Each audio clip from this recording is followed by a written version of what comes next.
homeboy. What's up, everybody? Welcome to the show. To what show? Not really quite sure yet. Still mulling over names and whatnot.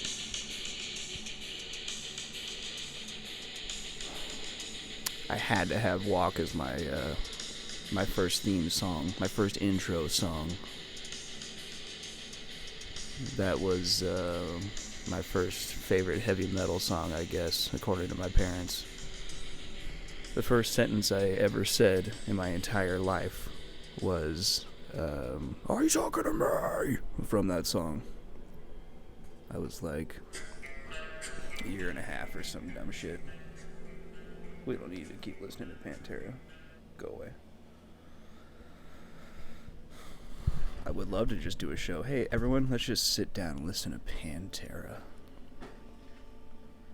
Coming at you live, we're doing Pantera night. Non-stop party poppin' Pantera. That would be awful, actually. Yeah, welcome to the show, everybody. I'm still trying to figure this all out.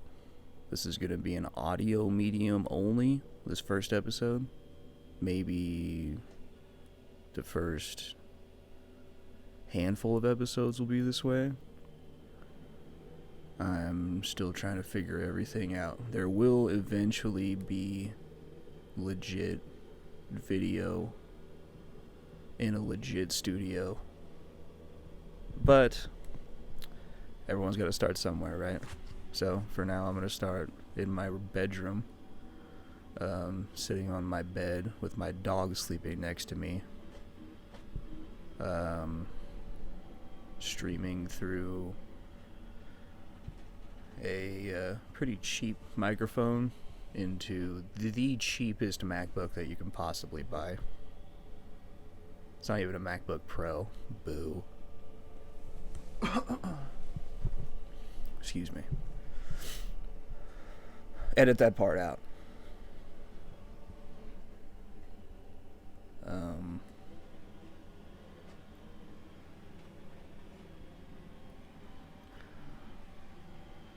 I plan on becoming a master of dead air, but respectfully, in like a Ron Bennington sense.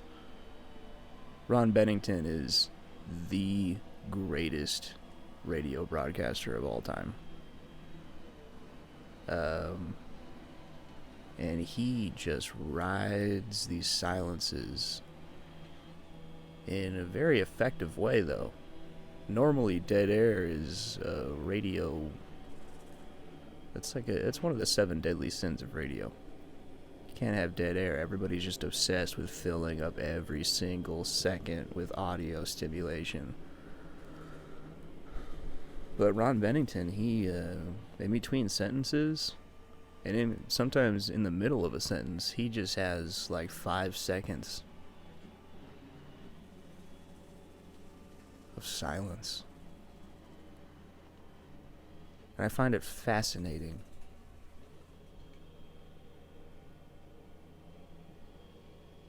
It keeps you interested in a way that it shouldn't. It's so weird. If you've never heard of him before, go check him out. Any of his past work, his show Ron and Fez, that was on for like 20 years. It's amazing radio. And his show now that he does with his daughter, Gail Bennington. It's the only father-daughter radio show in the history of radio. Sirius XM Faction Talk. It's awesome. He's truly a master. He makes me laugh. He tells jokes in a way that you don't, like, if you don't know him at first, you don't think that he's joking. He seems super serious. It's hilarious.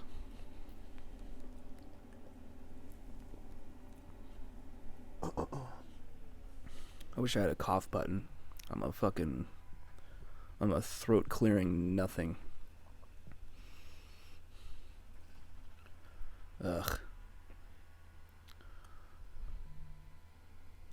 I should know better. I'm drinking a sugary beverage right now. I should know it's gonna coat my whole throat. Yeah.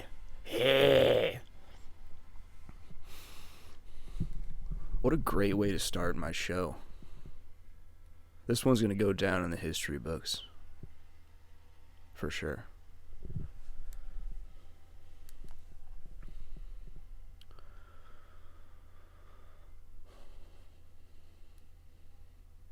So one of my favorite things to do is scroll through the news. I have an iPhone. I just scroll through Apple News. And I like to, like everybody else, like the average dumb American, I like to just look at the headlines of articles and form a very strong opinion before I even open it up and see how completely wrong I am. It's hilarious.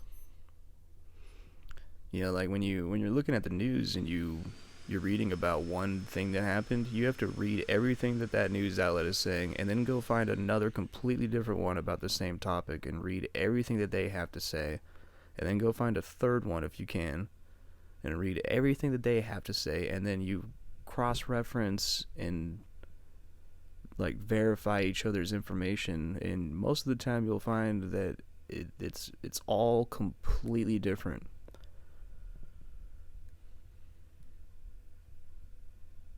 It's crazy that nowadays you have to do research on the news, and it ends up just being up for interpretation.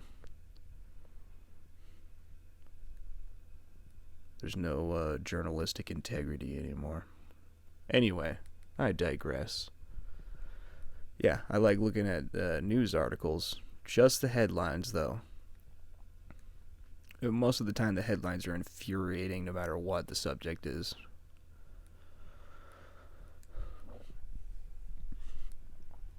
This one comes from The Hill right here. Senators grapple with aftershocks of Tuberville blockade. Now, I don't know what the fuck Tuberville is, and I didn't even hear about a blockade being there, but I'm picturing a bunch of old men in suits rolling like jujitsu, right next to the barricade, like they're using the barricade like they would in a fence in UFC.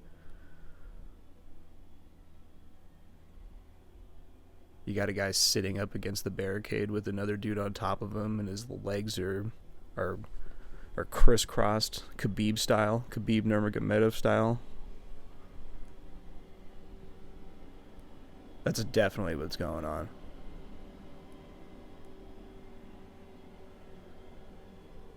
U.S. skips congressional review to approve emergency sale of tank shells to Israel.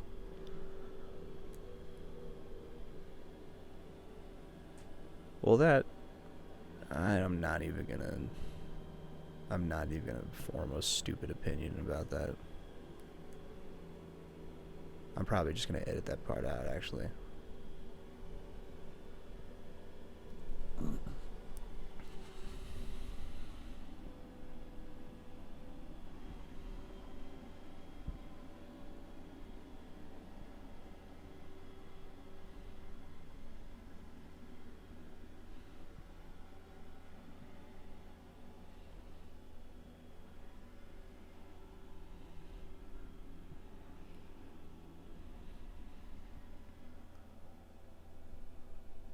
When my career stalled, I got a job at Olive Garden.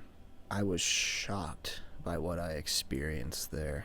Ooh, this just sounds juicy. What's the hot goss?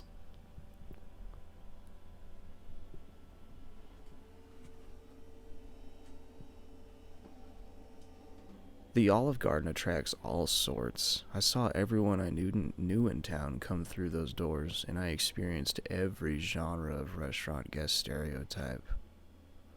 That's what you're shocked about? That you worked at Olive Garden, which is a restaurant, and you experienced every genre of restaurant guest stereotype? Whoa. This is definitely newsworthy. Fuck off. Woman escapes parents' arranged marriage to her cousin and joins the Air Force. I had to leave, in quotes. This is an exclusive from People magazine.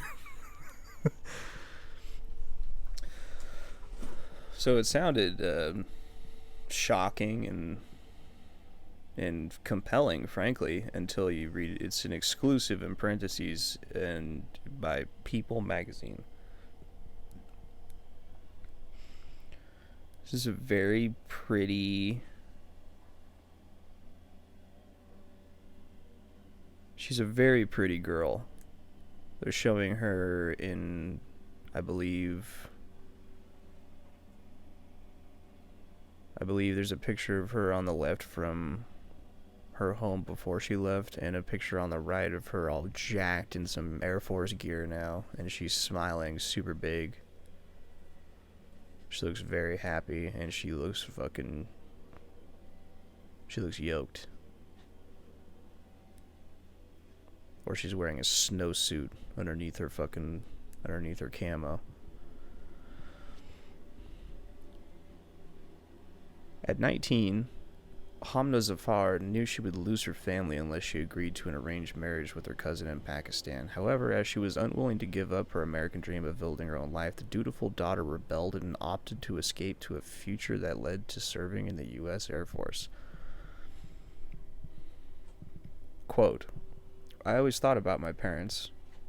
I always thought about my family. I always thought about my sisters, end quote. Zafar, 23, tells People, quote, but that night I thought about me, end quote.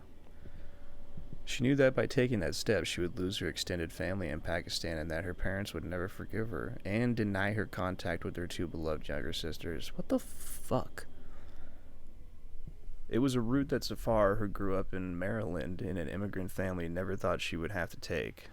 Oh, she grew up in fucking Maryland and they were gonna fucking send her to marry her cousin in Pakistan? What the fuck? That sounds kind of illegal to me.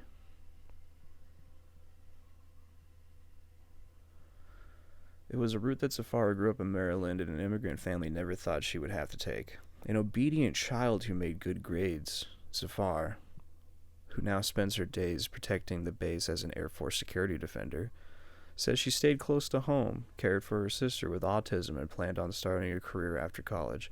Well, good job, guys.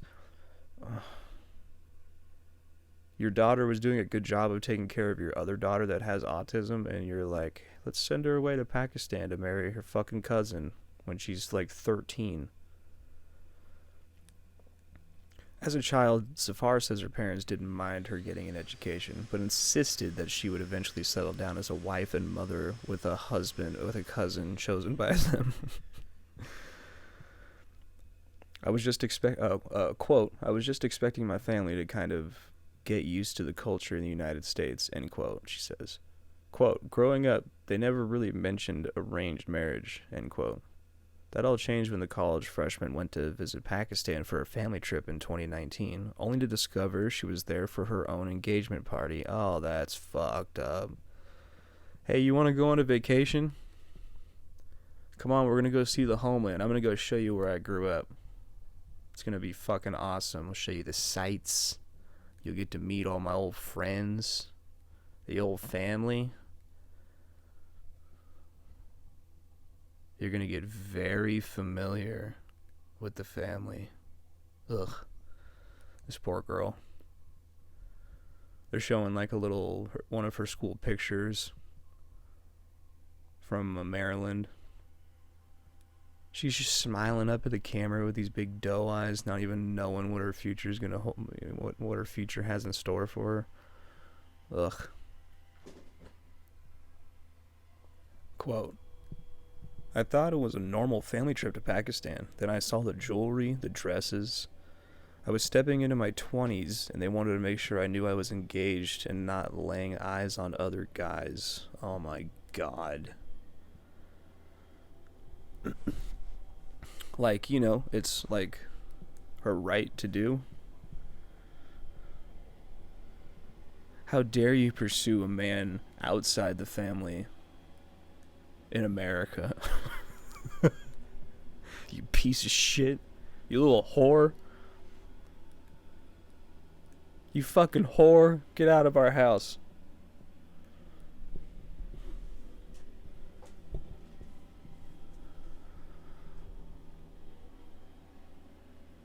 While her cousin seemed quite happy about their engagement, she shares that she slipped into a fog during the entire ordeal and barely spoke to her intended husband. Yeah, that's called shock, darling.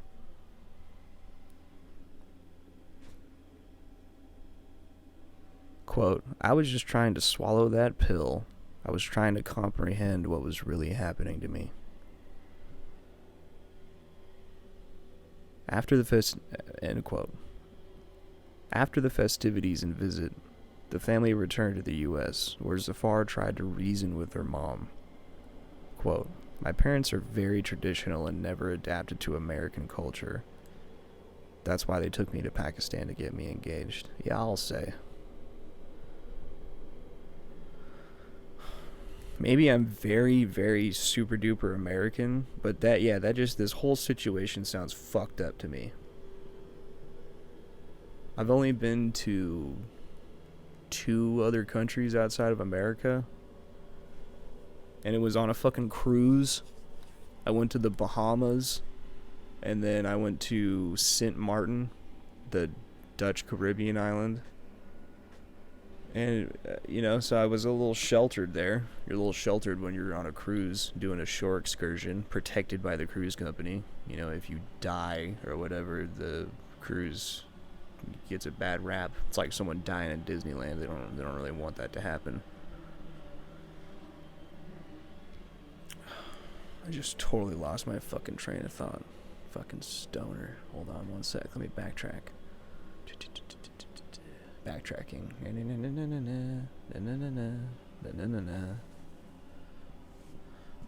Doing lots of backtracking.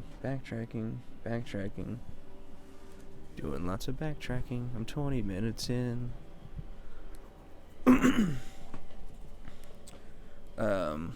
Oh, duh. It's like, yeah, I don't know how it is in other countries because I'm a sheltered ass American. We do it a certain way. You can't deny that. Our country is very rigid in its ways. We're very American. Its influences from a bunch of other European countries and African countries and Asian countries.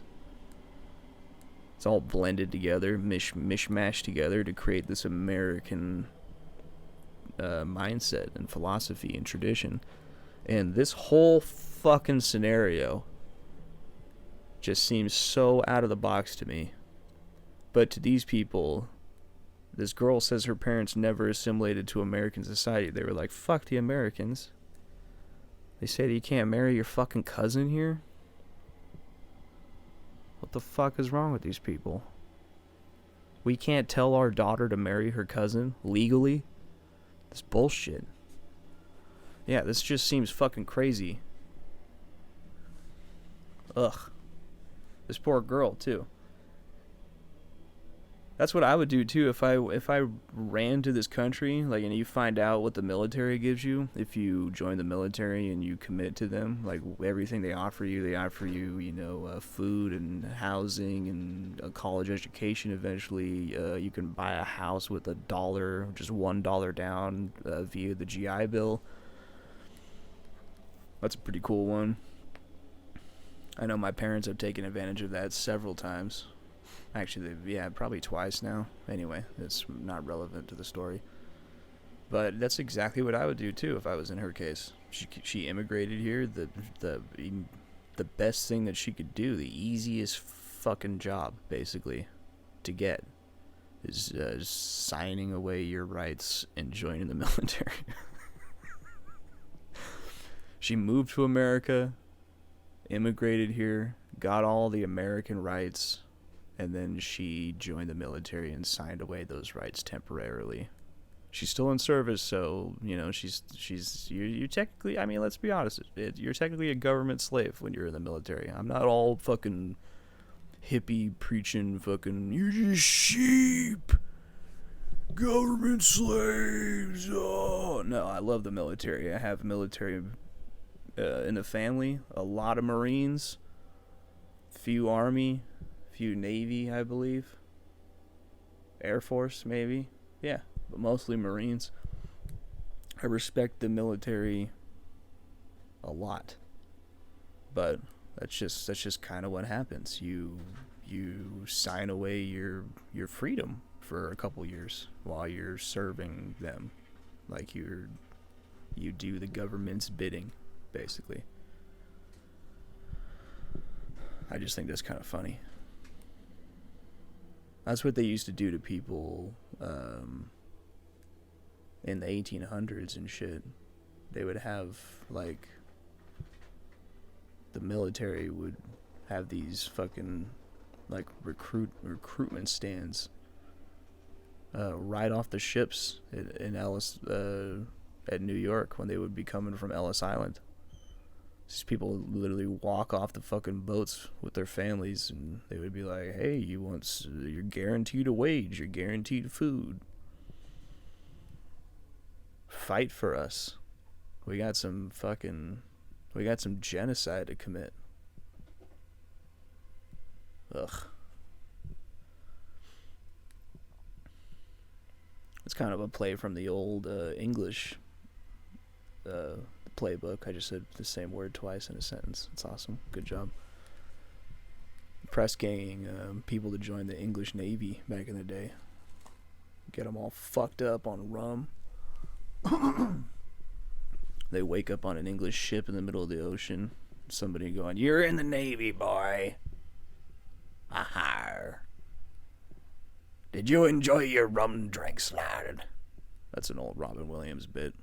Just totally stole it from him. I cited my source. It's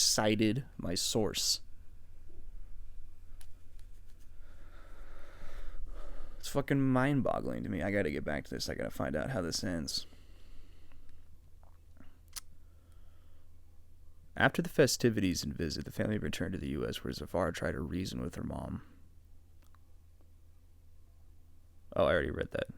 My parents are very traditional and never adapted to American culture. That's why they took me to Pakistan to get me engaged. When her parents learned of her plan to join the military to escape her fate, Zafar panicked. Quote, I was completely dependent on them, but I knew I had to leave. End quote. She escaped with the help of a Navy recruiter and went to a cheap hotel to hold out until she could join. That's a little sketchy, but the COVID pandemic and other concerns made her second guess herself. She escaped with the help of a Navy recruiter and went to a cheap hotel to hold out until she could join. The Navy recruiter was like, come with me, run away from your family. Let's go to this hotel and stay there for a bit. You can't join the Navy yet. Not yet. You gotta stay at the hotel with me for a while. Just until you're ready to join, though. It's fucking weird. Zafar says she was tired, broke, and almost ready to concede to her parents' wishes when her college friend Austin suggested she come and live with them and his family. She stayed with the family until after she earned her associate's degree, finally deciding to enlist in 2022. What? She went to college before she joined the military? What the fuck are you doing? Oh, she's trying to become that. She's trying to, okay, fast track to an officer right there. That's the expensive way to go about it, but this bitch wants a title right away. She's smart. I would just hold out for fucking 6 years or whatever the fuck it is, and then go to college. And then if I still wanted to, I still like the military job, then I go back in the military, go to officer school, bada bing.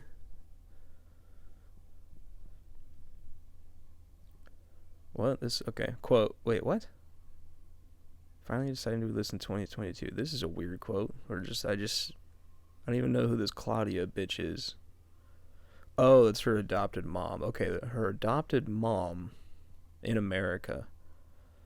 Somebody adopted her when she was, say she was 19 or 20 or something? Okay, that's weird. She's so petite and humble. You can't help but want to protect her.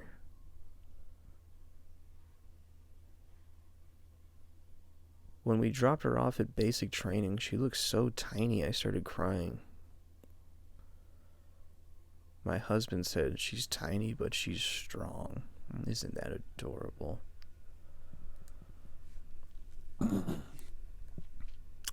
Zafar shares that she faced a culture shock when she started training for the Air Force. Yeah, I bet. Quote, I didn't have any idea of what boot camp was going to look like. That sucks. I watched a few videos to give myself an image of what was going to happen. It was definitely an eye-opening experience, end quote. No one had ever yelled at her before, and she kept thinking she had done something horribly wrong.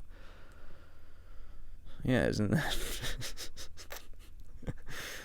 I have images of Private Pile in Full Metal Jacket forgetting what's left and what's right. He has his gun on his right shoulder, and fucking the drill sergeant, Arlie Ermy, just walks up to him and just fucking goes, it goes on your left shoulder, Pile, and just moves the gun over violently and then smacks him in the face on the left side and goes, that's the left, and then he smacks him on the right and goes, that's the right.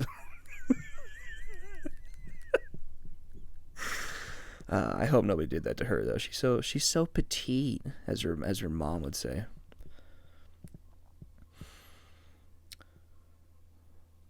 They're literally getting paid to yell at you, so that was really hard, Zafar says. You were trying to adjust to a different environment, and being told what to do 24/7, it was definitely scary. Zafar, who's 5'2" tall, admits the physical demands were equally hard, as she constantly faced challenges to her body's endurance. She marched endlessly, crawled in mud, and pushed her body to the limit. She says, your body gets used to the physical activities. Your mind gives up before your body does. You need to control your mindset, she says of the lesson she learned, because your mind is always stronger than your body. Wait, what? That's not what... Wait, she just totally contradicted herself. I need to reread that. She marched endlessly, crawled in mud, and pushed her body to the limit. She says, your body gets used to the physical activities. Your mind gives up before your body does, end quote. And then literally the next line, you need to control your mindset, she says of the lesson she learned, because your mind is always stronger than your body. This bitch don't know what she's talking about. I just lost all respect for her, because I'm so confused. I wish she was here right now so I could ask her what the fuck she was talking about. Oh my god, she's a security guard at an Air Force base in New Mexico. Good for her. I mean, that's a pretty easygoing... That was a... I just went through a giant roller coaster of emotions. I was like, she's cute, this is fucked up, I feel bad for her, to fuck this bitch. I lost all respect for her, and then immediately I turned it around and was like, good for her.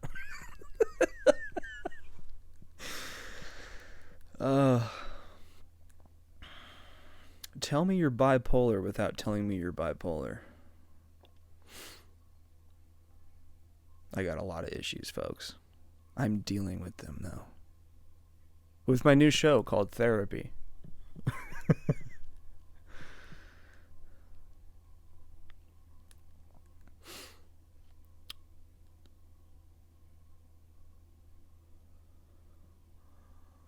Love seeing pictures of dogs. Don't like reading articles about them, though, because it's usually like... I don't know. I don't like talking about dogs dying. It sucks. Ooh, there's some good fighting stuff right here. Video! Exclamation point. Fighter viciously KO'd after taunting opponent. Oh no. You never want to get knocked out after viciously taunting your opponent. It's disgraceful. Now that's something your family should disown you for. Not wanting to move to fucking Pakistan and marry your cousin. Fuck you, bitch. We're disowning you because you don't want to marry your cousin in a shitty country that you've never even been to before.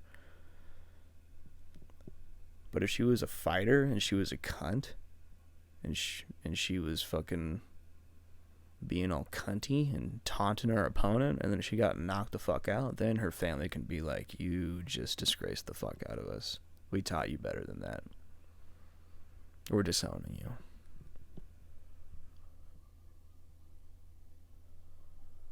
Linda Blair faced a midlife crisis after The Exorcist. What? Which led her to her animal volunteer work.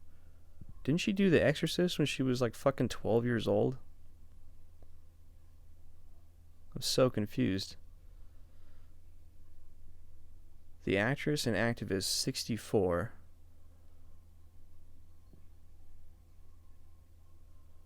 Yeah, she's 64 now, and The Exorcist came out in, I believe it was the early 70s. It was like 1973. It was at the very beginning of the 70s, and she was a little girl, so she's 64 now. Yeah, she was a little girl. What the fuck is she talking about? I had a midlife crisis. You're not even You're not even halfway to your quarter life crisis yet, bitch. You're a preteen. Shut up. You just got your period. Fuck you talking about a midlife crisis. Get out of here, Linda Blair. I'm done with you. I'm not talking about you anymore. Unless you want to talk about that classic Opie and Anthony bit. When she called in, they were looking for big guests. And their booker finally got like starting to get somewhat big guests for him. And then he got fucking Linda Blair on the phone. Classic horror movie actress from one of the best horror movies of all time.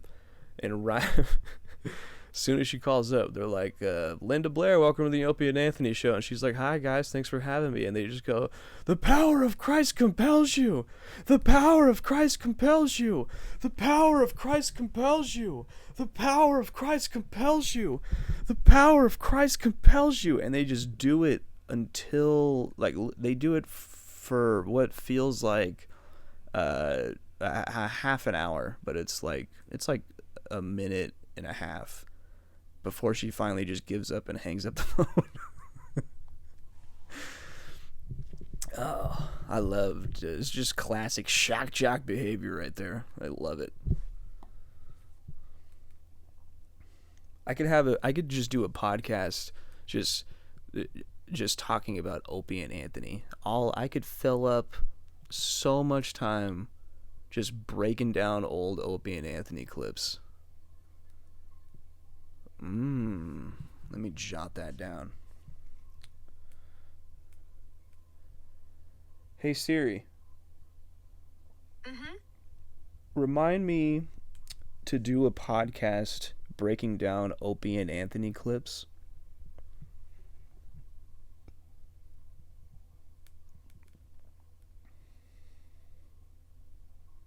Yeah, that's perfect. Thank you. All right, that's a good idea. Somebody's going to message me in the future and go, that's not how you use Siri. I'm already getting into the Opie and Anthony thing. That's the Opie's dumb Twitter guy. Twitter voice guy.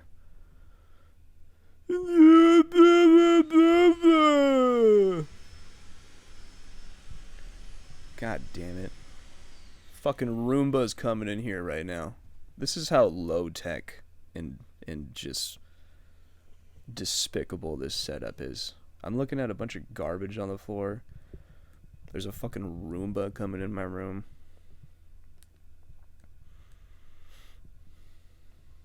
The sound quality is disgusting. My mic technique is absurd.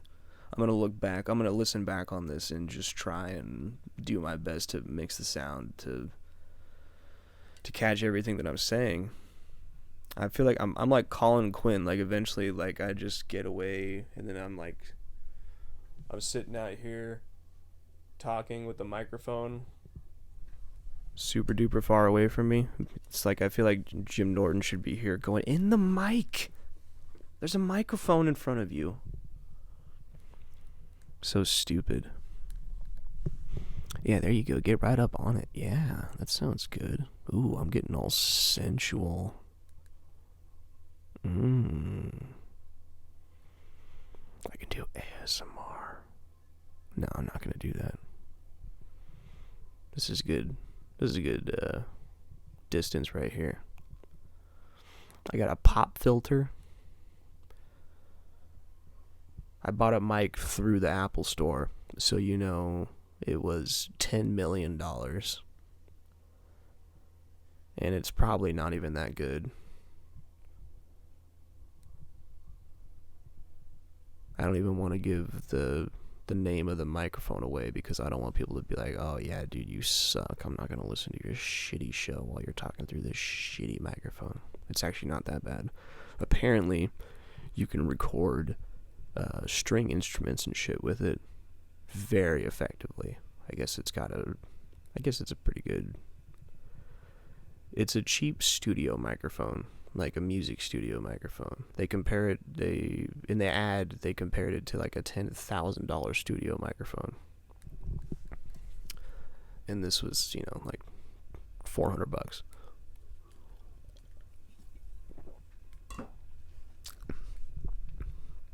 It sounds pretty good though. It sounds all right. I'll figure out the levels and everything in the future. But for now, I think this works. This is just a feeler episode, guys. Like I'm just feeling it out. I don't really know what I'm doing yet. I know I've said that several times so far. I just don't really know what I'm doing.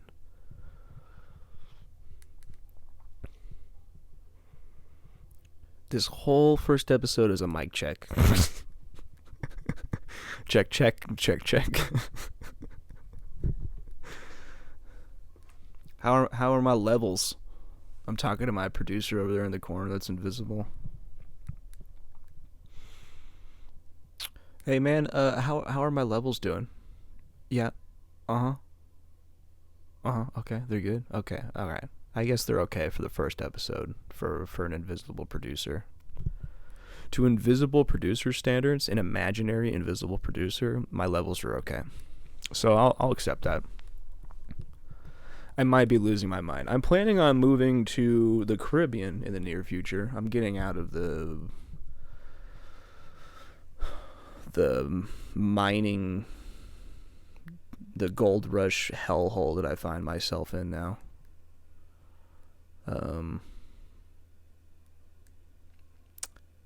I'm having a midlife crisis. No, I'm not. I am getting old though, guys. I'm feeling old. I was born in 1995, That's old. I just had a guy, I do construction. I just had a superintendent the other day. He was like, hey, man, I'm sorry I keep calling you kid. I know you're not a kid. And I was like, yeah, whatever. I'll take it. You're saying I'm young. I'm a 28-year-old kid. And he was like, oh, fuck, you're only 28 years old? Oh, you are a kid. I thought you were like 35 or 40. And I was like, oh, fuck you, dude. And my dad is standing right there. I work with my dad. And he was like, how old do you think I fucking am, asshole? I don't know if that podcast was, oh my God. Put that in the bombs and flubs section. I'm going to just do O&A callbacks. I don't know if that story was podcast worthy. That might have been a you had to be there story. But that's the kind of story that I tell if I'm drunk. I tell to somebody that I'm hanging out with. I'm not saying I'm drunk right now. I'm recording this at 11:30 in the morning on a Saturday. I'm not drunk. I haven't had one beer. I am drinking a Diet Pepsi though. So, starting to go off the rails.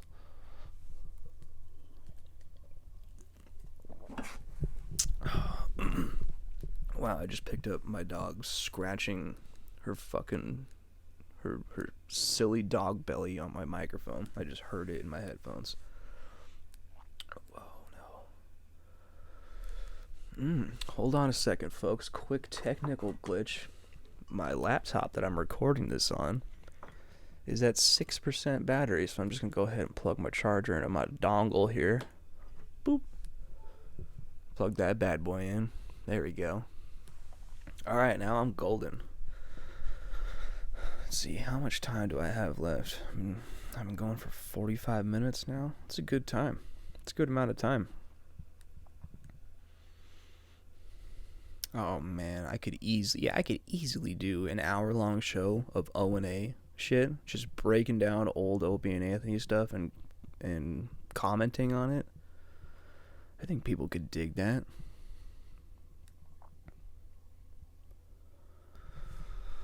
Damn, I think I just came up with the concept of my fucking podcast. Like the foundation level. I think I just established the foundation of my podcast. Live on the air. So glad I hit that record button while I was trying to figure everything out.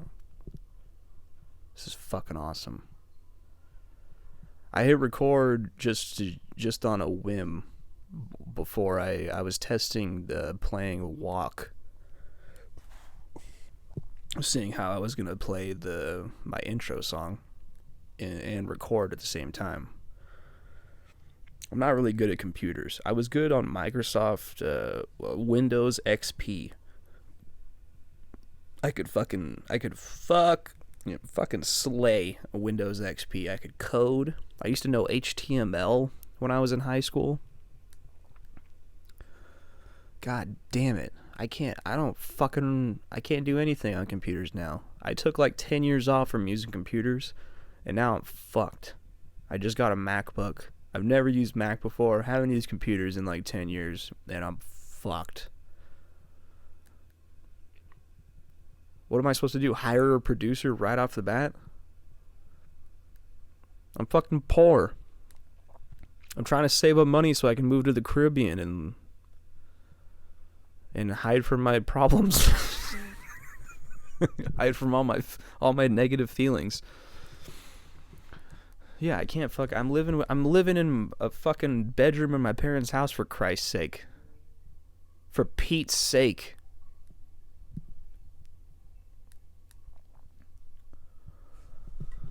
Ugh.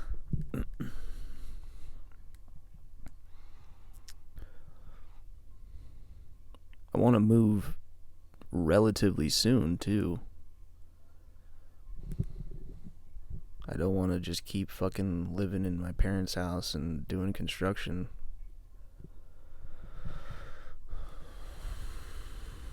Construction is too hard on my body. I'm not even 30 years old, and I'm in a lot of pain. And I feel like if I keep doing this for the rest of my life, I'm gonna end up in a wheelchair one day. Prematurely, like 60 years old in a fucking chair. Because I can't fucking walk. And I don't want that to happen. That sounds awful.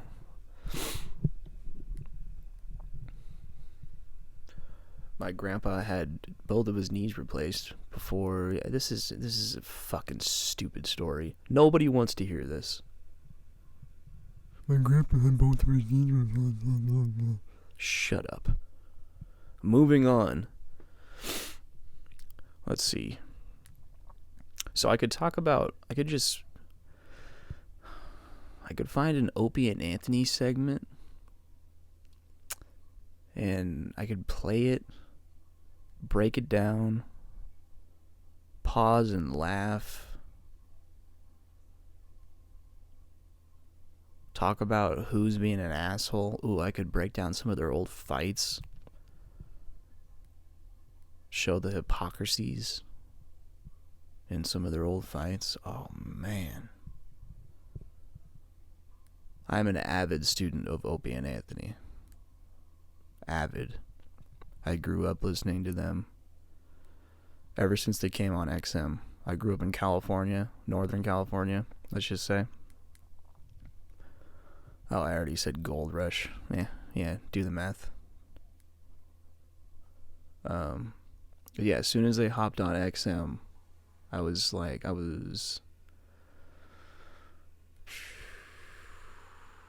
still in elementary school. And every time I was in the car with my dad, he was listening to Opie and Anthony. And it happened a lot. I was in the car a lot because when you live in the middle of fucking nowhere, you can't really walk anywhere or ride a bicycle anywhere.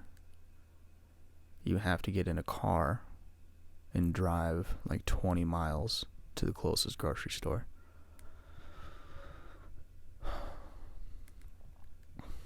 So, that was cool. You could hear my lungs wheezing. That was awesome. That's my shitty diaphragm. Bong rips. So yeah, I spent a lot of time in the car with my dad listening to Opie and Anthony. Jim Norton is one of my idols. He used to make me laugh so fucking hard. He still does every single day. I made that sound like he doesn't make me laugh anymore. I still love Lil Yimmy. He's a huge inspiration of mine, unfortunately. Sexually. Oh. And Anthony too. As soon as I started understanding his wit, like when I started getting smarter, I'm smart. He's one of the funniest motherfuckers on the planet. I don't really agree with his worldviews. Let's just put it that way. I don't. As Jim said in his Mouthful of Shame special, a bit of a volatile personality. But he is undeniably one of the fucking funniest people on the planet. And Opie's Opie. You know? Opie was really good at being a douche. They're doing douchey things. Like his funniest moments in the show were him just being an utter fucking piece of shit. Just like sociopathically rude. Those were his funniest bits that he came up with that people would laugh at and they would look back on and reflect on and laugh and shit. And he was just, I mean, I know that they were bits and he was doing it for the show, but Ant and Jim were doing stuff for the show too. They were doing bits for the show, making stuff up for the show, acting for the show. But they weren't fucking with people. Him bashing, destroying Sandy Kane's guitar. It's one of the classic bits. Sandy Kane is the naked cowgirl in New York City. She used to come into the show all the time. She was an old stripper, peep show girl from like the 70s. She is just this ancient monster. She looks like something that you would run away screaming from in a nightmare from your childhood. She's awful, but she's hilarious. She's a character. Man. Let me suck your cock, man. She makes her money singing in Times Square, just like the Naked Cowboy, just singing a stupid song. She has her titties out, her old saggy fucking titties tucked into her waistband with pasties on them that have like tassels hanging off. And she's had the same guitar since she was like a teenager or something. And Opie, you know, they were looking for something to do with her. She just wanted to come in and sing a bunch of songs or some dumb shit that day. I can't remember what it was. It was really stupid though, and Opie wanted to make some good radio out of it, so he grabbed her guitar. Hey, let me see your guitar. I want to tune it or some dumb shit like that. And he fucking broke it over the console. I believe it was over the console. Might have been, you know, something else in the studio, some piece of furniture in the studio somewhere, but I'm pretty sure it was over the console and just in front of everybody. Well, everybody was like, whoa. You know, maybe you pretend to break it, get her all worked up and shit. You can make good radio out of it. But he took her source of income and fucking destroyed it in front of her on the air. That's one of his marquee bits. I would say the only bit that he did that was famous, that was not, it wasn't even that famous, but it's just, you know, it's famous in the way that we remember it, was Baby Diaper Mustache. Rich Voss, the comedian, brought in one of his daughter, like he dug one of his daughter's like fucking 4-day-old diapers out of the garbage and brought it into the studio. Just that's already the idea is fucking foul. He brings it into the studio. I don't even know how he could legally, I think that's like hazardous material, carrying that through New York in a post 9/11 New York, carrying around a fucking 4-day-old shit diaper.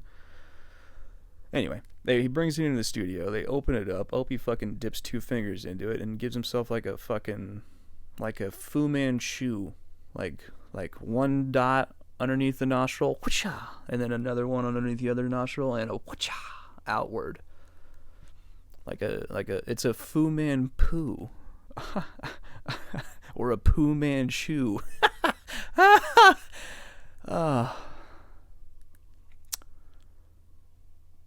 It was disgusting. And apparently, actually, that bit did affect somebody. It affected Opie's fiancé at the time. His fiancé. Because apparently they couldn't kiss for like a week after that because his upper lip just smelled like fucking shit.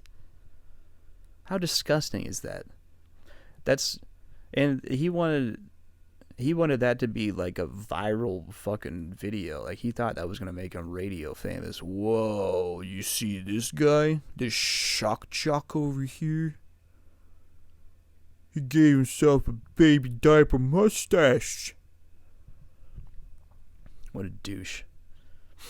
No, the other things that he's actually famous for, the bits that he's like really famous for, are him fucking with people. Stomping on a homeless guy's cake. Which he still said, like, if you bring that up to this day, he's still like, oh, fuck you. I gave him, like, a couple $100 and blah, blah, blah. But I've heard other people from the show bring that up, and they have said it was a lot less than that.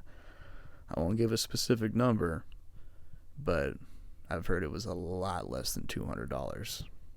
It was a full coffee cake from, like, fucking Starbucks or something. It was a full fucking like coffee cake with, it was individually wrapped slices that made a full cake in a box, and Opie fucking stomped on it in front of the homeless guy while they used to do this thing called the walkover. They would start at an FM radio station in the morning, do a couple hours there, end the radio show on FM, and then start their XM show immediately while they're in that studio basically. And then they would walk down from that studio, walk a block, one New York block, while they're broadcasting and interacting with people. And then they would go into the XM building and then stop broadcasting until they got upstairs and turned the mics on again. And that day, during the walkover, they found one of their old homeless friends named Andrew, who... he was, he made multiple appearances on the show. He was, I kind of felt bad for him. He was like a drunk, he's like a drunk Indian guy. That's what it sounded like to me. Like he was some Eastern European country, I guess. And he was an alcoholic, and he sounded like he was a really small guy. Like he was easy to bully, and he was scared of a lot of the other homeless guys. And he liked it when Opie and Anthony was around because they would talk to him, they were nice to him, everyone around would give him money, and all the security guys that were hanging around Opie and Anthony, they weren't going to let any of the other homeless dudes fuck with Andrew. Andrew's their boy. So I think that was the second to last day that they ever talked to Andrew, I believe. They talked to him one more time like 6 weeks later, and he barely remembered it, but then they brought it up and he was like, oh yeah, oh, that was not very nice. And they were like, no, it wasn't. That is a classic O&A bit that I might just start off with that, the cake stomp. No, I know the O&A bit that I'm going to start with. Yeah. Second episode. My first episode, I guess, officially as a new show, a structured show, will be... I'm not going to give it away. A little tease for you. A little radio tease. How long have I been doing this? Oh, I'm an hour in right now. I'm probably going to edit some shit out. Hopefully. So I'll go for a couple more minutes. Fuck it. I guess I'll try and do an hour. It's not too long. Not too short. People like a long podcast, but not too long. Something that, doesn't... It's not like sitting down and watching a movie. So I'm thinking I'm going to talk I'll talk about Opie and Anthony because I know a lot about that, and it's entertaining, it's hilarious, all that shit that used to happen, and it happened so long ago that it's almost like, it almost has a documentary effect talking about it now. Like, it's such a different culture in media and society back then. It's so different listening to those old clips, hearing the way that people talk. It's fascinating. And then I'm also going to talk about what's going on in my life to an extent. I don't want to give a bunch of shit away. Got to keep certain things private. Got to respect people's privacy. But I'll talk about stuff that's going on in my life. Planning on moving to the Caribbean, possibly becoming a bartender, meeting some interesting folks, earning some tips, partying. Yeah, I think it'll be badass. The Caribbean it's so magical. It's hard to describe. And Puerto Rico is home to 3 out of 5 of the bioluminescent bays in the world. There are 5 bays that carry it's a plankton that when I don't really know how it works. It's like when the water is agitated and the plankton like swish around, like it's they glow. It's like blue. It's a bluish color. And there's only 5 of these bays across the whole planet, and Puerto Rico has 3 of them. Granted, there's only 2 on the island of Puerto Rico, and then one of their neighboring islands that's still part of Puerto Rico. I think it's either Culebra or Vieques. I'm pretty sure it's Culebra. I could be way wrong. I'm probably not even pronouncing that right. I am a gringo that grew up in NorCal. I grew up like halfway between the Canadian border and the Mexican border, in the middle of fucking nowhere. So I'm pretty uncultured. I'm trying to culture myself, though. I'm trying to travel, experience some new shit. You know what I mean? I'm trying to grow. I take mushrooms, you guys. Is that bad to admit? It's my first show. Is that bad? Now, yeah, I'm fucking... I dabble. I don't take mushrooms recreationally, to be a goober. I'm taking them to better myself. I like having ego deaths. That's why I take mushrooms. I want to have some ego deaths. And it works, son of a bitch. It totally made me a better person. I used to be a bit of a wild man.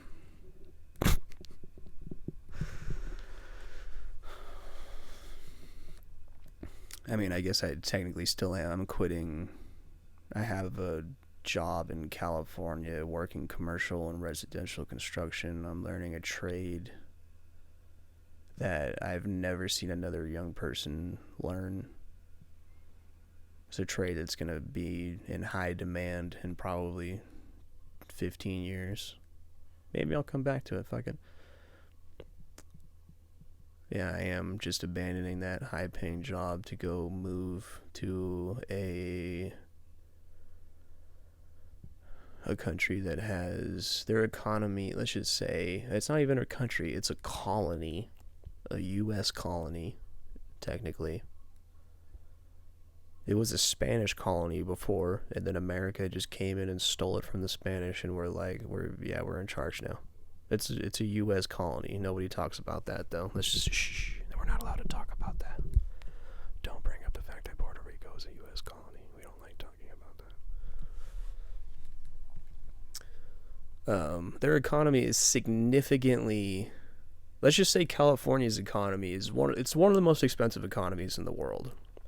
And I have a job that pays me well enough to live in this economy and function in this economy. I can't live well in this economy, but I can function in this economy. I probably would fall below the poverty line, but that's still making a lot more than the average person in Puerto Rico makes. I think that's what I'm trying to say.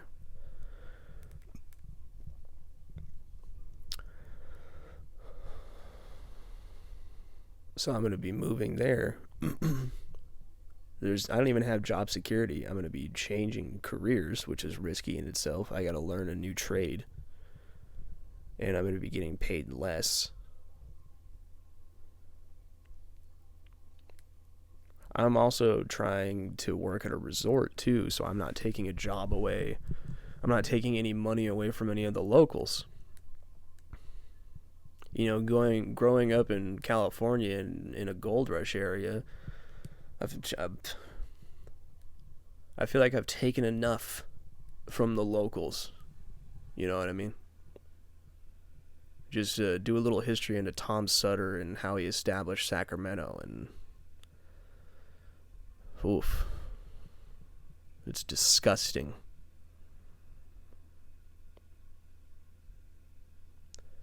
So I don't want to move to this small island nation that has struggled enough under the thumb of oppression. They're just trying to deal with all the fucking hurricanes that come passing through and just wipe everything the fuck out every couple years. They're just trying to deal with that. And there's all kinds of fucking, I don't want to get too far into it, but I don't want to feel like I'm moving there and taking from them. You know, I want to move there and feel like I'm giving to them. So it's like I'm thinking about getting a bartending job at a resort that has a lot of tourists coming from other parts of the world, and they want to get drunk and they want to party and they want to spend some fucking money. So I could make them very good drinks, very strong drinks, make a lot of tips, and then I go and turn that around and put that back into the Puerto Rican economy.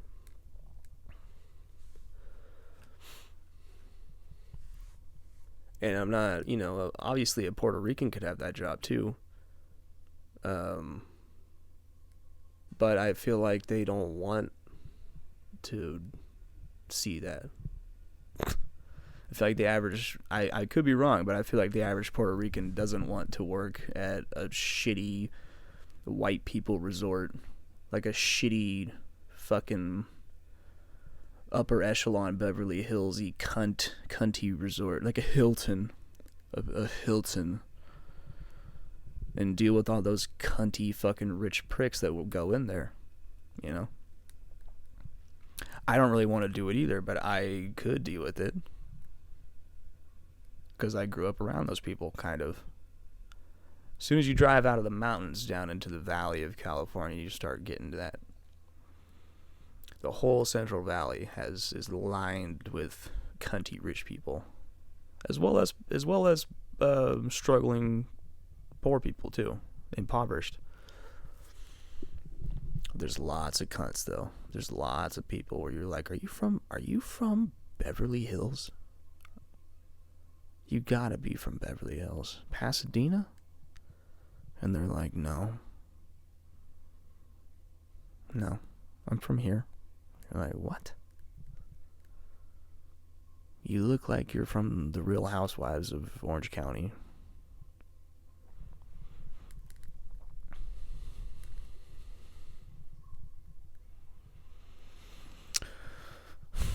I'm also planning on volunteering for those beach cleanup days that tend to happen every once in a while. Go fucking clean up some beaches. I fucking hate seeing garbage on the ground. Really drives me nuts. You know, I growing up in the woods around a bunch of nature and trees and shit, bear shit, deer shit, literal shit. I hated walking through that environment, seeing all that green and all that granite and all that brown shit that I had previously mentioned. And then all of a sudden you walk up and you see a Bud Light can crumpled up peeking out of the fucking pine needles. You're like, what the fuck? Or even worse, you see a garbage bag that's torn apart and there's garbage spread out everywhere because there were fucking bears and coons and possums and shit digging through it. And you gotta go fucking get another garbage bag. I used to carry garbage bags on me when I was a little kid and I go hiking in the woods by myself. I just fill it up with fucking garbage from, every time I came across a road or you're just walking around the woods near a road. Just all kinds of garbage. People just fucking throw shit out of their windows. It's disgusting. The tweakers that I grew up around did not value the nature. They just wanted to fucking, they took advantage of the privacy and they just wanted to cook their meth. Throwing garbage out their windows because they didn't want to pay for fucking the local garbage company to come and pick up a garbage can at their house. It's like, oh wow, it's like $30 a month. That's bullshit. I'm not paying for that. I'm just gonna chuck my garbage out the fucking window on some blind corner in the woods where there isn't a driveway nearby or anything. There's no houses. Fucking assholes. And then I'm walking down there with my, little scrawny Jake is walking down there with his giant ass fucking head, his big ass bobblehead, picking up garbage, picking up your fucking crystal meth, fucking cooking, Bud Light drinking, white trash piece of shit garbage. So I hate seeing litter on the ground. It's disgusting. It's never gonna go away. Well, I think it starts to break down after like 60,000 years or something. I think that's when plastic starts to break down, which is longer than the half-life of the Chernobyl radiation that was released. Like, people will be able to live in Chernobyl again safely with no problems before plastic is decomposing. The plastic bag that you just threw on the fucking ground will decompose. Drives me nuts. So yeah, when I moved to Puerto Rico, I'm planning on fucking cleaning up some beaches. And I also want to like volunteer my construction services, my construction experience, and help some people out fixing up their homes and shit. There's a lot of dilapidated homes that have hurricane damage, and people can't afford to fix it. They can't afford to hire the labor or buy the materials, and so they just live in squalor. I feel bad for them. I went to the Virgin Islands this last year, and it felt like I was in a third world country. because of the hurricane damage from, I think it was Hurricane Irma in 2017. There was Hurricane Irma in 2017, which was a class 5, and then there was another one that came like 2 weeks after that. It was another class 5. And they've been trying to rebuild ever since. Well, COVID fucked them up too, because the tourist industry shut down during COVID, and all of their income comes from tourism. America does not support them financially. They make their own money.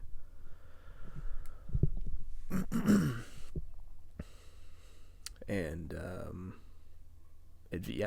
all of the homes that I went into a couple houses, the restaurants and the bars that I was in, most of them, even the hotels that I went to Jimmy Buffett's Margaritaville. It felt like it was struggling. They were struggling to keep everything nice and presentable and appealing to the eye, how you want your building and your home to look. They were struggling to keep it that way, and that's because of these fucking hurricanes and their limited resources. So I would like to be able to give back a little bit in that regard. I could fix a lot of shit. I'm a finished carpenter by trade. I can make things look pretty.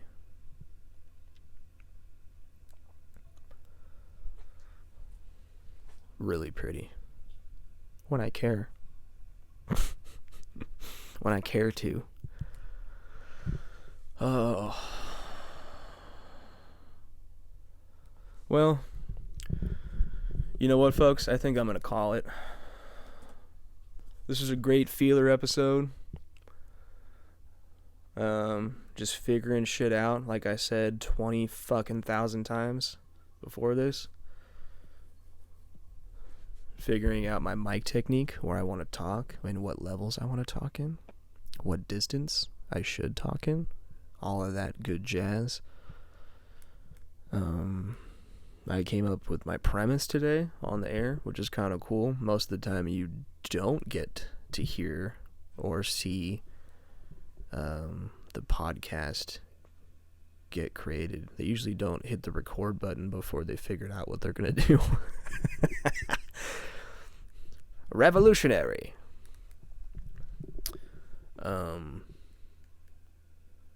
It was kind of like just introducing myself.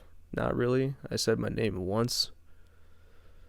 Still not quite sure if I want to have a stage name. No, I'm joking. My name's Jake. Jake the Snake. No, fuck that. Jake from State Farm? Shut up. Don't you ever call me that. Yeah, just introducing myself, going over kind of what I'm going to be doing, how my stupid brain meanders around and wanders and walks down needless paths that just go nowhere. My brain is like the Winchester Mystery House. Yeah, I just keep adding on to it too. There's just more and more staircases that lead to nowhere. It's great. There's all kinds of locked doors that are probably full of repressed memories. Oh, God. Yeah, I'm going to have a lot of fun. I'm going to try and do this, try and do it once a week. And it's probably going to change quite a bit, because I'm going to evolve and do things differently and figure out what works and what doesn't, what I want to do, what you guys want to hear, you know? I'm going to get better equipment too. I'll have some nice, crisp production in the future. Nice, beautiful, crisp production. Crisp sound quality. I'll figure it out. I'll figure out all my dongles plugged into my computer so I can have multiple microphones. Have some guests on as well. Nobody important, just people that can back up my stupid stories that I tell, I guess. Until I get more well known, I guess. That's a big if. It's a big if there, pal. Oh yeah, I'll probably talk a lot about movies too. Probably talk a lot about fucking movies and TV. Music. I love music.